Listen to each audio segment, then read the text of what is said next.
The full moon rose high over the cursed forest, spilling silver light across twisted trees and shadowed paths.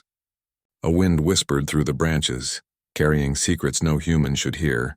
Deep within this forest, atop a hill of black stone, stood the fortress of Calin, the Lycan king. His eyes, golden and fierce, glowed in the darkness, watching the world like a predator who never truly slept. Calin was known across kingdoms for his strength and his ruthlessness. Many feared him, many envied him, but few understood him. Centuries of accursed life had hardened him, shaping him into a king both feared and alone. No one dared to enter his world, for even his closest allies sensed the shadow that lived in his heart. Yet tonight there was a change. Tonight a human woman would arrive at his gates, a bride marked by fate. Solara walked carefully along the forest path, her cloak drawn tight against the chill. Her heart pounded with a mixture of fear and awe. She was small, fragile in appearance, yet something within her pulsed with magic she did not yet fully understand. The villagers had whispered about her for years, about her strange dreams, her ability to sense what others could not. And now the same whispers had brought her here, to Calin's fortress as the destined Omega bride. The gates opened with a groan of ancient metal, and Calin stepped into the moonlight. His presence was commanding, almost unbearable in its intensity. The air seemed to thrum with his power. Solara froze, unable to move as his gaze fell upon her. "You are here," he said, his voice low, deep, and somehow both terrifying and tender. "Do not hide from me." Solara flinched at the growl in his words. The warning, the promise, and the longing were all tangled together, and it made her tremble. She had been told to be brave, to embrace her destiny. But standing before Calin, she realized bravery might not be enough. He circled her slowly, like a wolf assessing its mate. "I can see your fear," Calin whispered, his voice brushing against her like the wind. "And yet, I feel something else, something you do not yet understand." Solara wanted to speak, to say she did not belong here, to run back into the forest, but her legs would not move. She realized with a sinking feeling that something in her wanted to stay, something in her heart had already recognized him, even if her mind refused to accept it. That night, Solara's first encounter with Calin was not what she expected. The throne room was vast and cold, but the moonlight softened the hard edges, casting silver shadows that danced along the walls. Calin did not approach her directly. Instead, he studied her from across the room, silent and powerful, until she finally could not bear it any longer. I am not sure why I am here," Solara said, her voice barely above a whisper. "I do not understand this destiny." Calin's amber eyes softened for the briefest moment, though the shadow behind them remained. "Destiny is not always understood," he said. "It is felt, and you have been chosen because your spirit resonates with mine. You cannot hide that." Solara's heart ached at his words. She had always been different, always alone, and yet here he was, seeing her as she truly was. Not the frightened girl, not the strange human, but something more. Something powerful. The first night together was tense. Solara hid from Calin's gaze, trembling as he watched her with a patience that both frightened and intrigued her. He did not force her to come closer, yet every movement he made was deliberate, commanding, magnetic. She felt drawn to him in a way that terrified her. "You cannot hide from me," Calin murmured, walking slowly toward her. His shadow fell over her, large and impossible to ignore. "Not now, not ever. I will find every part of you, even the pieces you do not want me to see." Solara shivered. The words were not cruel, but they carried weight. They carried the truth of a bond that could not be broken, even if she tried. Outside, the forest seemed to pulse with their presence. Wolves howled at the moon, and the wind whispered through the branches. Solara had heard stories of Calin's cursed bloodline, how every full moon his wolf side emerged, fierce and uncontrollable. She had imagined the terror of it, but she could not have imagined the beauty, the raw intensity of it when she saw him shift beneath the moonlight, his golden eyes glowing with a mixture of pain and longing. The night was long. Solara could not sleep, and Calin did not ask her to. Instead, he sat nearby, silent, watching the firelight flicker over her face. At times he spoke softly, telling her fragments of his past, of the centuries he had spent ruling, fighting, surviving. She listened, captivated, horrified, and strangely comforted. "You fear me," he said at one point, his voice almost a growl, "and yet you do not run. That is unusual for humans." Solara swallowed, unable to speak. The truth was that she did not know why she stayed. She feared him, yes, but there was also a pull in her chest. A warmth she could not name. Something that told her she belonged here, even if she could not understand why. Hours passed, and the first moonlight bled into the room. Kalen finally stood, moving to the window to gaze at the forest below. His wolf side shimmered beneath his skin, an unspoken warning of the power he carried. Solara's gaze followed him, and for the first time she did not look away. "You will see," he said softly, not looking at her, "that I am not the monster you fear, but the shadows in me. They are real, and you must choose whether to face them with me." Solara felt a tremor run through her. She had always been told to be brave, but bravery had never felt like this. It was not the absence of fear. It was the willingness to walk into it, to hold it close, and to trust someone with it. Just as she began to speak, a howl erupted from the forest outside. The walls of the fortress trembled with the sound. Kalen's head snapped toward the noise, his eyes narrowing, and Solara saw the predator in him awaken fully. "Stay behind me," Kalen commanded, his voice a growl edged with warning. "Do not move, do not speak. Only stay close." Solara obeyed, her fear sharp but her curiosity sharper. As Kalen moved toward the gates, she saw him shift into his wolf form. Fur as black as midnight, eyes glowing like molten gold, muscles coiled and dangerous. He was magnificent, terrifying, unstoppable, and yet he moved with a grace that made her heart ache with longing. Through the moonlit courtyard, Kalen confronted the threat, a rival pack that had dared to challenge his kingdom. He fought with precision and strength, but every movement was controlled, careful, as if he knew that Solara's eyes were on him. She realized in that instant that she was seeing not just a king, but a man who bore centuries of pain, loneliness, and responsibility. The rival pack retreated, sensing the ferocity of the Lycan king. Kalen shifted back into his human form, panting, exhausted yet unbroken. He turned to Solara, and she met his gaze fully this time. "You saw me as I am," he said, voice low and rough, "and yet you do not run. That is the first sign of courage." Solara trembled but did not step back. I do not know what I feel," she admitted. "Fear, yes, but something else." Kalen's lips curved into a small, almost imperceptible smile. "Then you feel what I have felt for centuries. The pull of the bond. You cannot hide from it, Solara, not now, not ever." The night deepened and the moon climbed higher. Solara finally allowed herself to sit by the fire, close to Kalen, though not touching. Her heart raced with fear, wonder, and an emotion she could not yet name. Kalen growled softly, almost a whisper.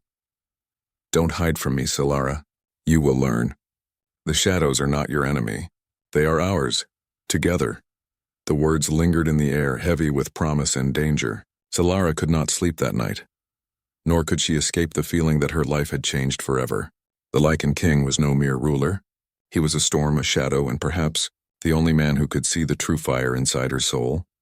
And somewhere in the depth of the forest, unseen eyes watched, whispering that the trials had only just begun. Cliffhanger. As the first light of dawn touched the fortress, a messenger arrived with a warning. Another pack, older and more ruthless, was on the move. Kalen's wolf instincts flared again, and Solara realized with a shiver that the bond they had begun to form would soon be tested by fire, blood, and secrets older than the forest itself. The morning sun struggled to pierce through the thick canopy of the cursed forest, casting pale, trembling light on the fortress of black stone. Solara woke to the soft growl of Kalen pacing the hall outside her chamber. The events of the night had left her restless, her heart still pounding from fear, awe, and a strange longing she could not name. Kalen's presence was constant, a shadow that followed her even when he was not near. He did not demand her attention, but every glance, every motion reminded her that he saw everything. Her fear, her hesitation, her courage. And though she wanted to hide, to retreat into herself, a small voice whispered that she could not. "Solara," Kalen said when she finally descended to the hall, his voice soft but firm.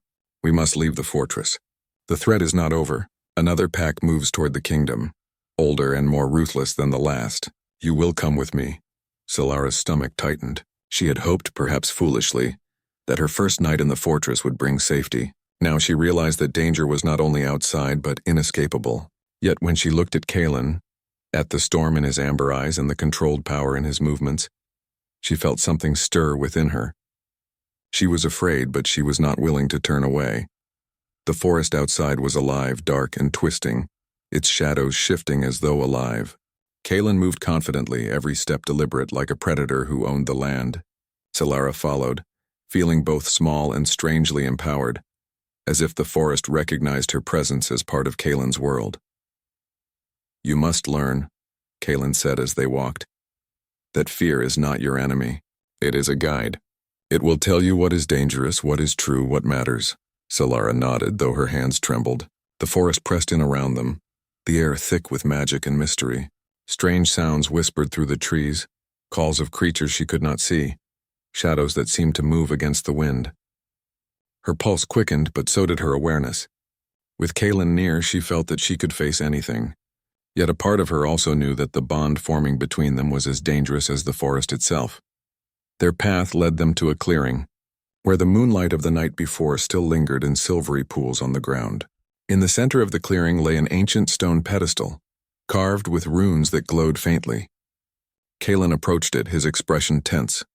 "This," he said, "is where we will begin the ritual to strengthen your bond, and perhaps ease the curse I carry. It will not be simple, and it will not be without risk." Solara stepped closer, her curiosity overpowering her fear. The runes seemed to pulse in response to her presence, as if recognizing her latent magic. Kaelin watched her, his gaze intense, almost protective. "You have power," he said softly. "You may not know it yet, but it flows through you. It is why you were chosen, and it is why I cannot allow you to hide from me." The ritual required them to speak aloud their fears, their desires, and their truths. Solara's voice shook as she began, revealing fragments of her past. How she had always been different, how villagers had feared her, how she had felt alone in the world. Kaelin listened, silent, his expression unreadable but his eyes burning with something she could not name. When it was his turn, Kaelin spoke of the curse, the centuries of isolation, the loneliness that had consumed him. Solara realized for the first time that the fearsome Lycan king was also a man, one who had carried his darkness alone for far too long. Her heart ached with understanding, and for a moment she dared to reach toward him. The air thickened, shimmering with magic as their bond grew stronger. Solara felt a warmth spreading through her, a connection that made her tremble. Not from fear, but from the intensity of it. Kaelin's hand hovered near hers, and she did not pull away. Their fingers brushed, a spark of energy passing between them, and both flinched at the power of the touch. "You feel it, do you not?" Kaelin asked, his voice a low growl. "The pull between us? It is not just desire. It is destiny, it is survival, it is strength. And yet it frightens you." Solara nodded. "It does, but I do not want to turn away. Even if I am afraid, I want to face it." Kaelin's eyes softened for the briefest moment. "Then you understand," he said, "that the shadows I bear are not just mine. They will touch you now, whether you wish it or not. And you will survive, if you allow yourself to." Before Solara could respond, a shout rang out from the forest edge. Figures emerged from the mist, members of the rival pack. They were fast, silent, and menacing, circling the clearing with lethal intent. Solara's heart raced, but she did not move back. She knew instinctively that Kaelin would protect her, but she also realized that she was part of this now. Part of his world, part of the bond that connected them. Kaelin shifted into his wolf form with lightning speed. Black fur shimmered under the pale light, muscles rippling, eyes blazing gold. He moved like a shadow, striking with precision and controlled ferocity. Solara watched, mesmerized, as the Lycan king fought, not recklessly but with calculated power.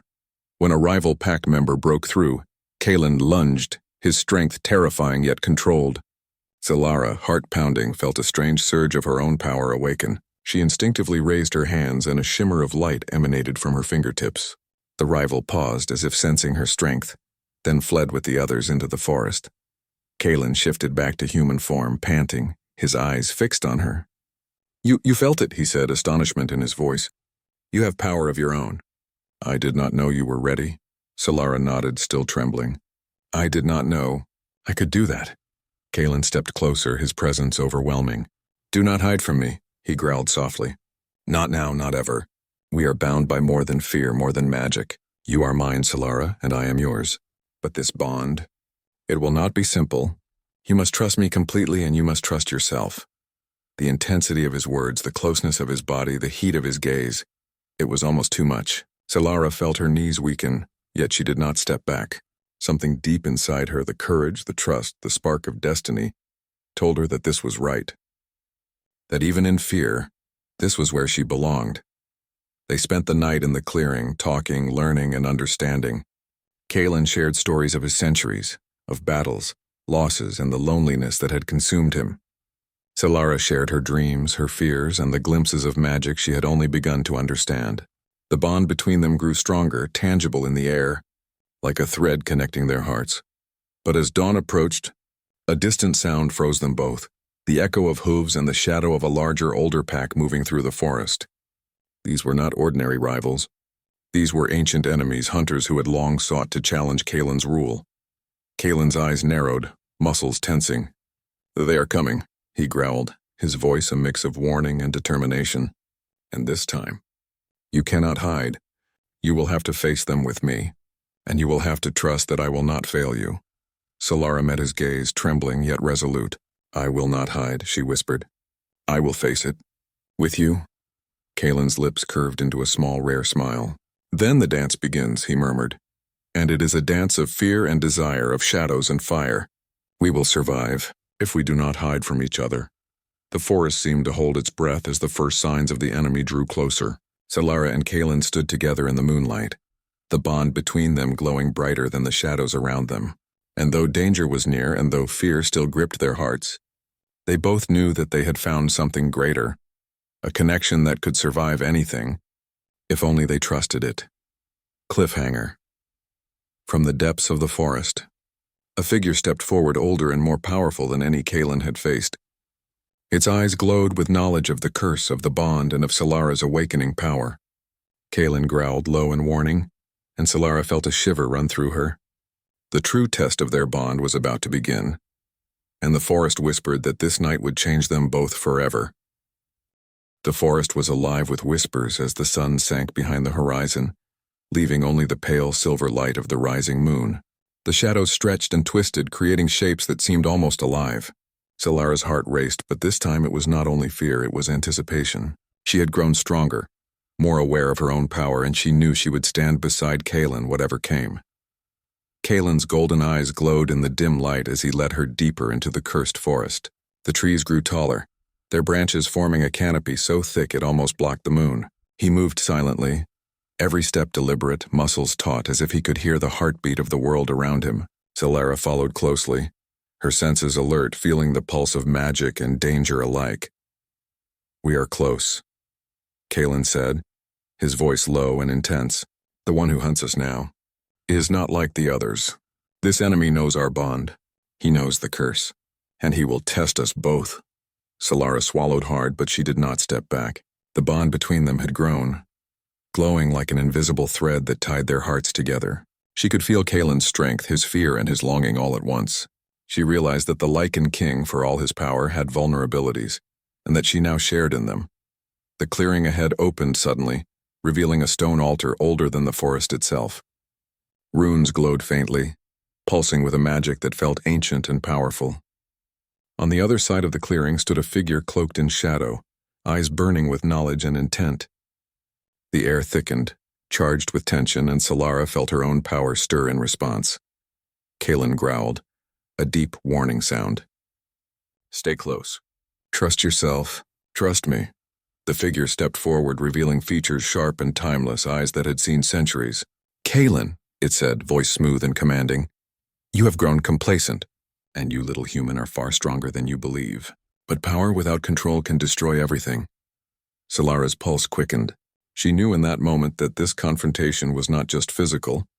It was a test of trust, of courage, and of the bond they shared. Kalen's hand brushed hers, a silent reassurance. She felt a warmth surge through her, a connection that made her tremble. Not from fear, but from the intensity of being seen, truly seen. The figure moved, fast and precise, challenging Kalen in ways no ordinary enemy could. The Lycan king shifted into his wolf form, black fur glimmering under the moonlight, and leapt forward with controlled ferocity. Solara's hands rose instinctively, channeling the magic she had only begun to understand.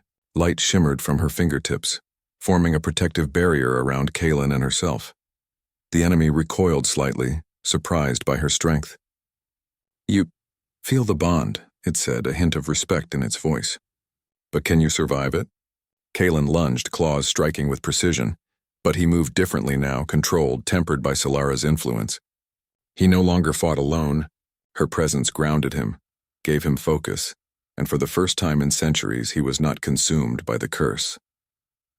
Solara stepped forward, her magic flaring in response to the danger. She felt a strange clarity, a merging of her fear and her power. The bond between them pulsed, a living thing that strengthened with each heartbeat. She realized that the shadows they carried, the curse, the fear, the pain, were not enemies. They were part of them, and together they could turn them into strength. The enemy struck again, faster and more cunning, but Kaelin and Solara moved as one. He leapt and struck. She channeled her magic, and together they formed a force neither could have wielded alone. Every attack, every movement deepened the connection between them. The forest seemed to respond, the trees bending subtly, shadows shifting to their favor. Finally, the enemy faltered, sensing the unbreakable bond. It stepped back, eyes narrowing. "You have grown," it said. "The bond is stronger than I imagined.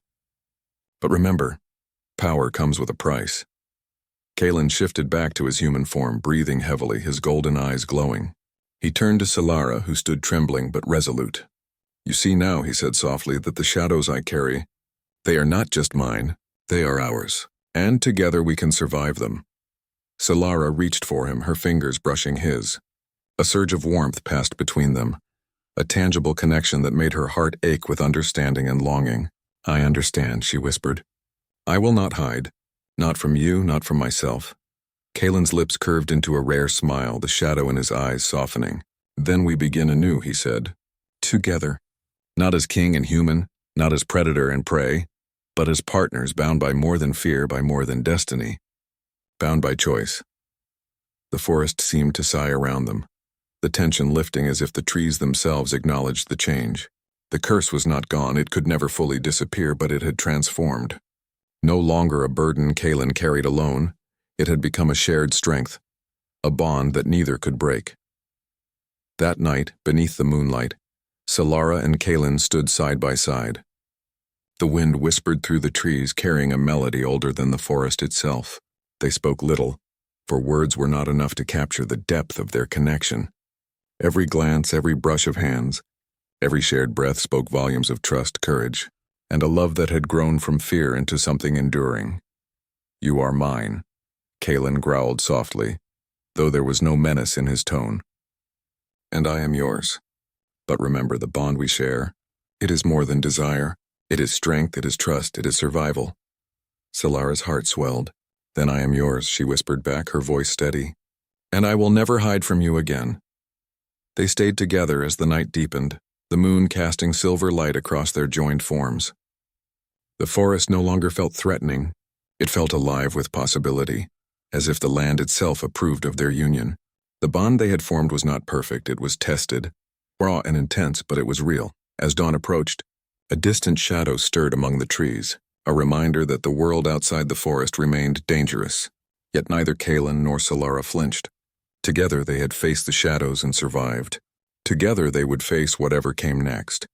And in that moment, beneath the silver glow of the moon, the Lycan king and his Omega bride understood something profound. Fear could no longer hold them apart. The curse could no longer consume them, and the bond they shared was unbreakable. Kaelin's voice broke the silence, low and soft. "Do not hide from me," he said, growling gently. "Not ever."